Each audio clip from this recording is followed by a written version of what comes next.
Hey everyone, and welcome back to my multiplayer Valheim server. As you can see, we're at spawn today, and that's because the server is coming to an end in about 12 hours, give or take.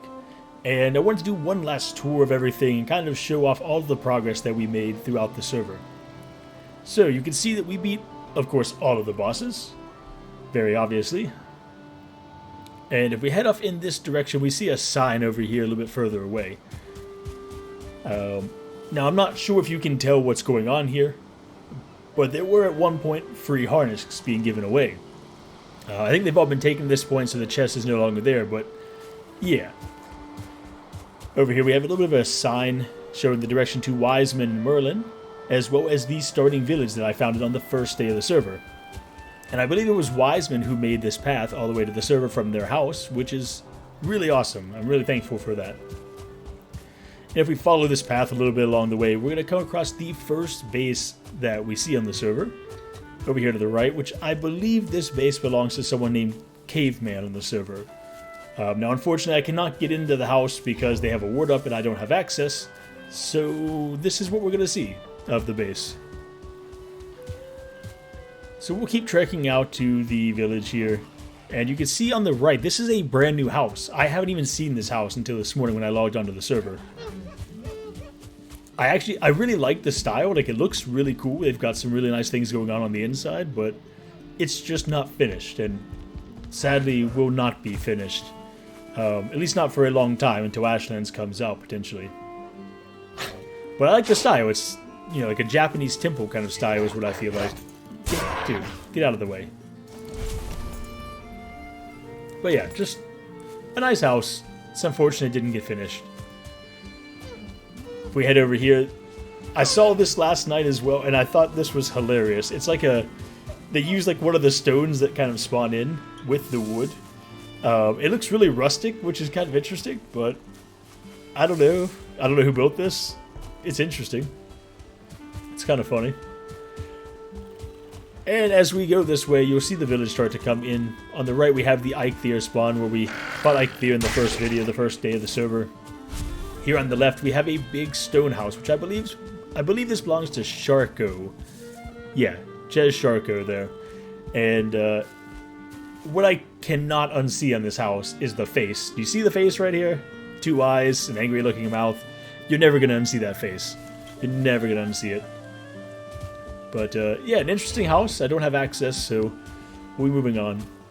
Coming into the village now, we see on the right the house that belongs to Blondie and Vlad. They haven't been on the server in quite a while, so their house is basically the same. Here we have Jode's hut from the spawn village. And you'll notice that my frames are starting to drop. We're going to see what's going on with that in a second. Here's Artsy's house. Kazi's house. A lot of these houses in the starter village have stayed the same since about the second episode of the server. Yeah, really feeling that lag spike now. Really feeling that lag spike. Over here we have a nice sign that's pointing to a lot of different things, like houses, Eikthyr, the sacrificial stones, the community hub, etc., etc.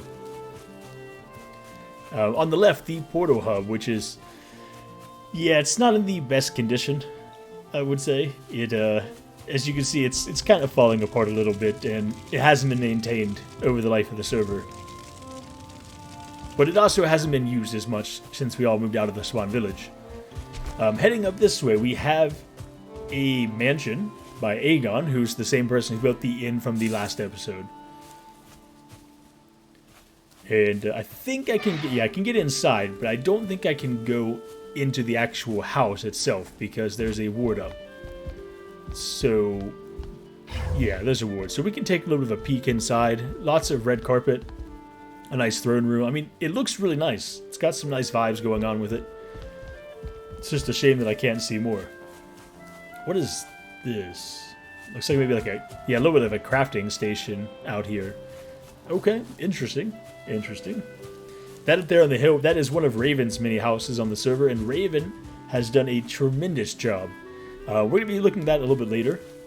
I have a clip where Raven is there with me, showing me around.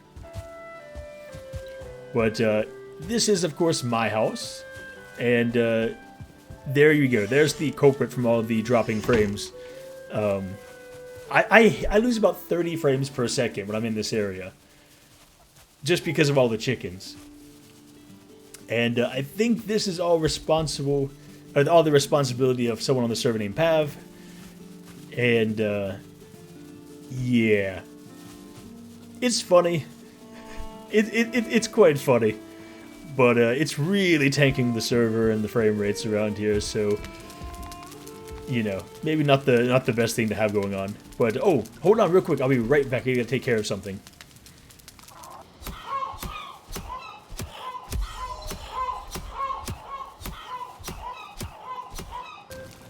Sorry, I had a phone call to take care of, and oh, that should be there. Yeah, I had a phone call to take care of. So, let's continue the tour. There's nothing else to see here. My house looks pretty much the same on the inside as it has in all the other episodes. But if we head up this way, we're going to take a look at Kippy's house. Now, Kippy has had an interesting experience on this server. He spent 30 hours building the world's biggest base, and then condensed it all into the world's smallest base. But it's very efficient. I will give him that. It's very efficient. And he's got tons of storage space, a lot of the crafting tables and all the upgrades, a ward, a cooking station. I mean, it's pretty decked out for the size. Here we can see the bridge that we built in the first episode, but if we head out this way past the inn, there's the house of someone whose base we have not seen on the server so far. And that would be this base over here. This base belongs to Core. And Core gave me access to their entire base, so I could take a look at it for the... Ooh, that's a nice torch. Or like a nice, kind of like light source. That's really interesting. But yeah, they gave me access to their base so I could take a look at it for the video.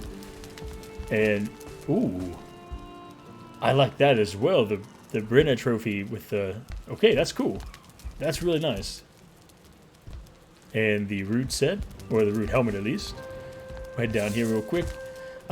It's a small house, very compact, but lots of things going on in there. And in the back, they have a pretty large space for crafting, smelting, farming, all the kind of necessary things you need in the later game. So let me just close this, and we'll head back out for the rest of the tour. As I said, over there in the distance to the left, we're about to go over this bridge, but that is the bridge we built in the first episode. It's been improved, to say the least, since the first episode, but hasn't really seen a lot of action since that point either. There was a boat there for a long time, but there is not anymore. Ooh, okay, up there on the hill, we might have to check that out in a little bit. But heading through this portal here, we can go to a base that is brand new for the videos. And this base belongs to Pav, the chicken man, the one who put all the chickens at my house, and Melbroom. So they've kind of come together to form a co-op base here, so to speak. And I have not seen this, so... Okay, we got a chimney here. I've not seen any of this. And this place is massive. Look at the docks. Wow. And oh my gosh, okay, it's absolutely massive. Huge farms. Tons of onions down there and carrots. Crazy. I don't know that I'm going to be able to see too much of the inside because of wards, but we'll be able to at least take a look on the outside of everything. Yeah, it's all warded up. There's not really... I mean, I could jump in the chimney, but that's probably a bad idea, I would say. But it's absolutely massive and made out of stone, so they probably used... Oh, we'll get the magic stations in there. They probably used almost as much stone as I did to build this base, I would assume. Over here, another gigantic farming patch. And I think that is a chicken cooker. Or one of these is a chicken cooker for sure. Yeah. Looks like there's some chickens up there. So that would probably be where the eggs came from to prank my base. That or this area right here to the right. What is this? This is the... this is their Eider station here. The Eider refinery. So if you go up here, I'm assuming there's like an input. Yeah. Okay. Interesting. Interesting. Some very nice docks. Yeah, I mean, I wish I could see the inside of this place. I'm sure it looks amazing. But unfortunately, I do not have access, and I don't think either of the players is online right now. Alright, we're back at Wisemans Base now. Wisemans Base from the last episode. And Wiseman left the server a couple of days ago after he finished all of his builds. But he did say to take a look. There's a couple of new additions. So there's a magic station here with the wisp lights. And Jotun puffs? Those don't grow here, do they? Is that on... Yeah, it's on an item stand. That makes a lot more sense. Yeah, out here, I think most of these things are kind of the same. The item refinery is probably new. I'm going to help myself there. Yeah, that's new for sure.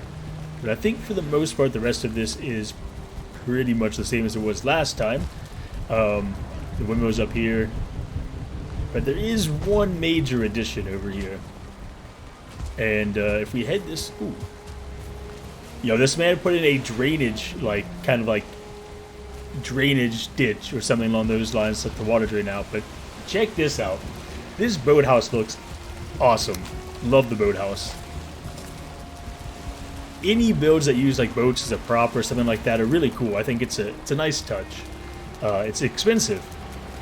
Very expensive, but definitely a nice touch. And is there an upstairs?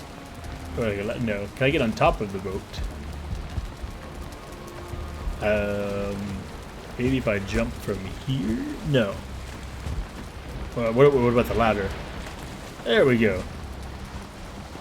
But yeah.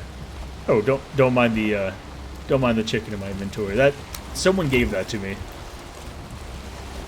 But yeah, just a really cool touch. And as always, my favorite part of the server, I think, is the Grey Dwarf that's still locked in a cage there.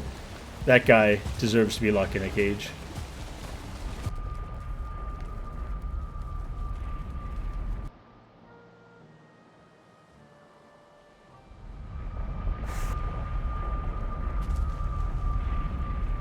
Oh, yeah. Okay, so we got like a scenic little... Oh my gosh. You're pretty high up here, huh? Yeah, we're pretty high up. Is that something built by you down there, or is that one of like the... That's the Grey Dwarfs. Okay. Or sorry... The burgers or whatever. Yeah, whatever they are. That's it, that's the one. So that's like a naturally spawning thing. Yep. I don't think I've ever seen one of those, actually. The neighbours are interesting here too, as well. Yeah, I'm sure. Probably got lots of fun neighbors here. That's a little Seeker soldier sitting over there. Oh, you gotta love the Seeker soldiers.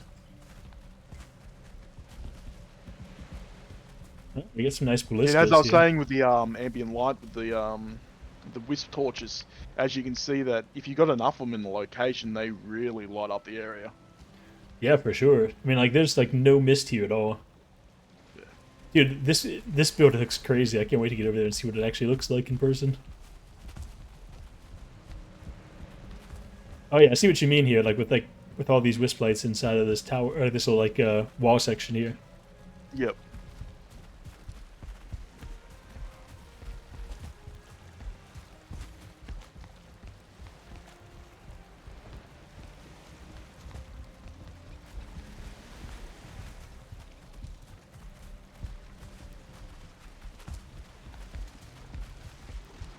Alright, we're just descending 37 staircases down. The idea of this build was a dock/portal position, which upstairs you can see where all my portals were. There was plenty of room for more portals as well too, which didn't end up needing, but there was room for them. Yeah, it's a really cool use of like the tower, the sticking part of like the terrain that sticks out there. To, like build on top of it like that. So what do we have over here? Oh, no Viking base is complete without the mead, mate. Fair enough. Need the mead. I mean, what else is a Viking gonna do in his downtime? Exactly right. Alright, so like a little like mead corner over here. I like it. Now, how do you get over to the other side? I was originally going to create a bridge, but I ended up just starting doing this. Just jumping across, fair enough. Yeah, why build a bridge and waste the materials when you can just jump over? Yeah, like, I was originally going to build a whole entire arc around all those 3 pillars in the background and meet up to this building, Hmm. but the amount of materials was just getting a little insane. Yeah, you're telling me, dude. You know how much stone I used in my castle build? I can imagine, dude. It was so I can much. imagine. It was so bad. So then this is like your main like place you were living at the end of the server then.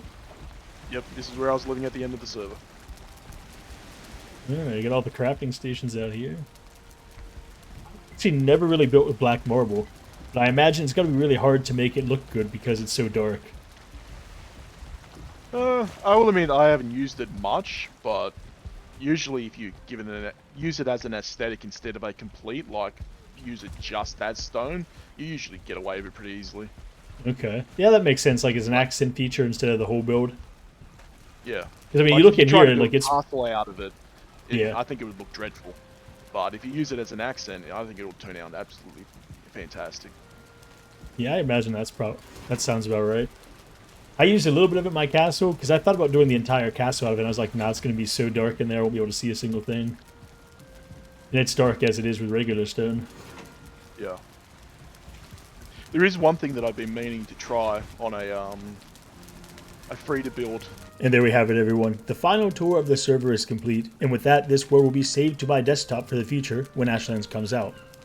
However, a new server is already up and running, and it's a hardcore server with many of the same people on it. I can tell you already that it's going to be an interesting ride, because I've made a very interesting choice, and yeah, you'll have to wait for the video to see what goes down with that one. Anyways, I hope you enjoyed all of our shenanigans and the builds from this server. There will certainly be more of this to come in the future. Otherwise, the Legend of Grey will be coming in a few days. I had a special piece of music created for it, so it's taking a bit longer, but you should definitely look forward to it. A video from the new server will follow that as well, and it's going to be a fun time. Thank you everyone for watching. I'll catch you all in the next one. Bye.